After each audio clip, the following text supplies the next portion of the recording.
राजनेताओं से मांग कर रहे ना, अगर राजनीति हमारे हाथ में हो तो मांग करने की जरूरत थोड़ी है। ऐसे कह देंगे 100 फीट की महाराणा प्रताप की मूर्ति लगा दो। मंच पर एक वाकया ऐसा भी आया जब महाराज कुमार अपना उद्बोधन दे रहे थे, लाइटें चली गई। अचानक से आप निकल कर आते हैं, प्रशासन को धमकाते हैं, मगर लास्ट में पता चलता है कि यहाँ लाइट का कनेक्शन ही नहीं है। राजपूतों को तो कांग्रेस सबसे कम टिकटें देती है, सबसे कम मंत्री पद देती है, सबसे कम चेयरमैन बनाती है। जो आज आप और हम लोग आम लोग टैक्स भरते हैं ना, उसी के वो तो हमारे नौकर हैं और नौकरों को हमारी बात माननी पड़ेगी। पिछला चुनाव था, उसमें करणी सिन्हा लास्ट तक ये कहती रही कि मोदी तुझसे बैर नहीं, वसुंधरा तेरी खैर नहीं। अगर सरकार ये हमारी मांगे नहीं मानेगी तो यहाँ धरने भी होंगे, प्रदर्शन भी होंगे और आने वाले चुनाव में छठी का दूध भी याद दिला देंगे। ये दोनों राष्ट्रीय पार्टियां जिनको नहीं पूछेगी उनको करणी सेना पूछेगी। कोई राजनीतिक पार्टी ज्वाइन कर लेता है वो करणी सेना ऑटोमेटिक ही छोड़ देता है। वसुंधरा जी की तो सरकार चली गई, सरकार चली गई तो वो तो हम क्या करें, वो तो उनके प्रधानमंत्री जाने, देश के मुख्यमंत्री जाने, उनके नेता जाने। हम तो नेता बनाने की खान है। चुनाव में क्या मुख्य मुद्दे रहने वाले? करणी सेना अपना समर्थन किन मुद्दों के आधार पर देने वाली है? राजपूत करणी सेना के राष्ट्रीय अध्यक्ष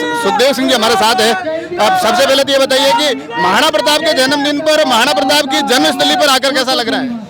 बहुत बढ़िया लग रहा है। महाराणा प्रताप जी की जन्मस्थली पर आकर के महाराणा प्रताप जी की जन्मस्थली पर पैर रखते हैं तो एक एक्स्ट्रा ऊर्जा मिलती है। मिट्टी से तिलक लगाते हैं तो एक और एक्स्ट्रा ऊर्जा मिलती है। तो ऐसी वीर भूमि दुर्लभ ही होती है, तो यहाँ तो बार बार आने को दिल करता है। यहाँ आप आए हैं, आज आपने अभी जैसे बताया कि महाराणा प्रताप को लेकर 2-3 मांगे रखी है, जिसमें आपने बताया है कि एक तो वहाँ दुर्ग में भव्य प्रतिमा बने 57 फीट आपने जिक्र किया है, एक केसरिया ध्वज का जिक्र किया है। तो इन मांगों को लेकर ये मंच तक ही मांगे सीमित थी या इनको लेकर आगे धरातल पर भी सक्रियता दिखेगी? धरातल पे होगी। अगर सरकार ये हमारी मांगे नहीं मानेगी तो यहाँ धरने भी होंगे, प्रदर्शन भी होंगे और आने वाले चुनाव में छठी का दूध भी याद दिला देंगे।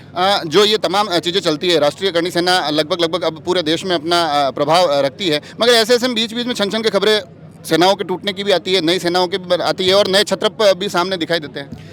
देखो, कोई राजनीतिक पार्टी ज्वाइन कर लेता है वो करणी सेना ऑटोमेटिक ही छोड़ देता है। ये तो हमने पहले ही मैनिफेस्टो भी बना रखा है कि जो चुनाव लड़ेगा वो करणी सेना से इस्तीफा देके चला जाए कोई पार्टी में, हमें कोई आपत्ति नहीं। हम तो नेता बनाने की खान है, हम तो बना देते हैं उनको मंच पर खड़ा करके, उनको पूरा भारत जानने लग जाता है। उसके बाद वो कमा खाए, करणी सेना के नाम से संगठन बना रहे हैं या किसी और नाम से संगठन बना रहे हैं, वो तो उनकी मर्जी। राजस्थान में चुनावी साल है तो करणी सेना इस चुनाव से पहले कितने नेता बना रही है? 500 तो राजस्थान में तैयार किए हैं और पूरे भारत के अंदर 5000 से ऊपर नेता तैयार किए हैं। ये दोनों राष्ट्रीय पार्टियां जिनको नहीं पूछेगी उनको करणी सेना पूछेगी आने वाले। अभी आपके तूफानी दौरे भी चल रहे हैं, आज आप मेवाड़ में हैं, ऐसा लग रहा है कि ये सब धीरे धीरे ये भी चीज़ें कहीं ना कहीं राजनीति की तरफ जा रही है, यहाँ से भी कोई राजनीतिक एडवांटेज लेने की कोशिश होगी?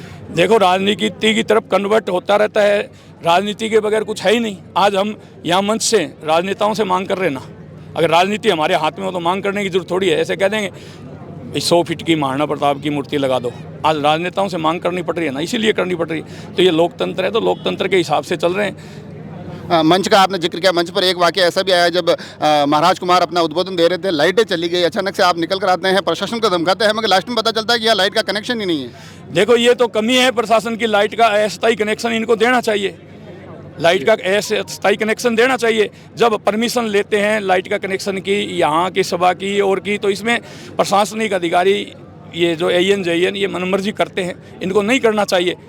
ये जो आज महाराणा प्रताप जी को पूज रहे हैं, उनका जन्मदिवस मना रहे हैं ना, इसी वजह उनको आज तनख्वाह मिल रही है, उनका घर पल रहा है, उनके बच्चे पल रहे हैं। जो आज आप और हम लोग आम लोग टैक्स भरते हैं ना, उसी के वो तो हमारे नौकर हैं और नौकरों को हमारी बात माननी पड़ेगी। महाराणा प्रताप जनता के नौकर हैं जितने भी सरकारी प्रताप का जिक्र होता है, आपको नहीं लगता कि महाराणा प्रताप एक ऐसा व्यक्तित्व है जो आज के समाज में बिल्कुल सटीक बैठते हैं, क्योंकि वो हर वर्ग हर जाति को साथ लेके चलते हैं? तो ऐसे व्यक्तित्व का प्रदेश ने उस तरह से मान सम्मान नहीं रखा जैसा रखा जाना चाहिए था। ये बात आपकी सही है, मान रहे हैं हम, जब तो हमने करणी सेना का गठन किया और करणी सेना सबको साथ लेकर के चल रही है। जो राजपूत समाज को इन सरकारों ने कमज़ोर किया था, पहले खुद मजबूत हो रहा है और खुद मजबूत होने के बाद 36 कौम को गले लगा करके पहले चलते थे, उसी तरह चल रहे हैं। हम हर बहन बेटी को हमारी बहन बेटी मानते थे, गाय को बचाने का काम करते थे, मंदिर को बचाने का काम करते थे, पूरे देश की रक्षा करने का काम करते थे, देश की बॉर्डर को बचाने का काम करते थे। वो आगे आज करणी सेना तैयार है उसके लिए, जब चाहे सरकार को जरूरत पड़े करणी सेना तैयार है। चुनाव में क्या मुख्य मुद्दे रहने वाले? करणी सेना अपना समर्थन किन मुद्दों के आधार पर देने वाली है? देखो, अभी हमने 14 मांगे सरकार के सामने रखी थी, 21 मांगे बनाई थी, उसमें से वो तो हमारी चल ही रही है। हम ये चाहते हैं जो हमें पूछेगा उसको हम पूछेंगे। एक आखिरी सवाल, क्योंकि जो पिछला चुनाव था उसमें करणी सिन्हा लास्ट तक ये कहती रही कि मोदी तुझसे बैर नहीं, वसुंधरा तेरी खैर नहीं, मगर आखिर में आप वसुंधरा जी के प्रचार में भी देखे गए थे। तो ये परिस्थितियां ये हमारा इसलिए था कि सीबीआई जांच नहीं दी जा रही थी। जब सीबीआई जांच दे दी, हमारी मांग थी वो पूरी हो गई, मगर उसके बावजूद भी वसुंधरा जी की तो सरकार चली गई। सरकार चली गई तो वो तो हम क्या करें, वो तो उनके प्रधानमंत्री जाने, देश के मुख्यमंत्री जाने, उनके नेता जाने, उन्होंने जनता को साथ लेकर के चलते तो सरकार नहीं जाती। आज गहलोत सरकार ने एक बड़ा महत्वपूर्ण फैसला लेते हुए महाराणा प्रताप बोर्ड की स्थापना की। तो ऐसा लगता है कि कहीं ना कहीं कांग्रेस का सीधा सीधा राजपूतों को आकर्षित करने का एक कदम है। ऐसी कोई बात नहीं है। राजपूतों को तो कांग्रेस सबसे कम टिकटें देती है, सबसे कम मंत्री पद देती है, सबसे कम चेयरमैन बनाती है, और ऐसा है ही नहीं। ये तो हम लोग आए दिन धरने प्रदर्शन कर रहे हैं, तब थोड़ा बहुत खुश करने के लिए महाराणा प्रताप बोर्ड का गठन किया है। पर हम ये चाहते हैं, महाराणा प्रताप बोर्ड का गठन हमारा ये था कि क्षत्रिय जन कल्याण बोर्ड बनाए और उसका नाम महाराणा प्रताप बोर्ड रखे।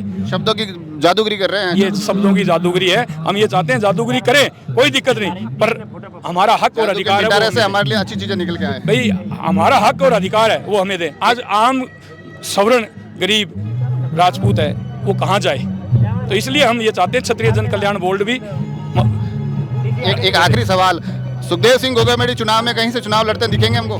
देखो, अभी मेरी कोई मंशा नहीं है, आगे के आगे देखेंगे। अगर ऐसा हो सकता है कि आप कहीं से चुनावी समर में दिखे? देखो, अभी कोई मंशा नहीं है 1% भी मेरी, मैं चुनाव लड़ूं। मैं ये चाहता हूँ जो हमारे समाज के युवा भाई है, नेता है, वो आगे बढ़े, उनको टिकटें मिले, वो आगे जाए।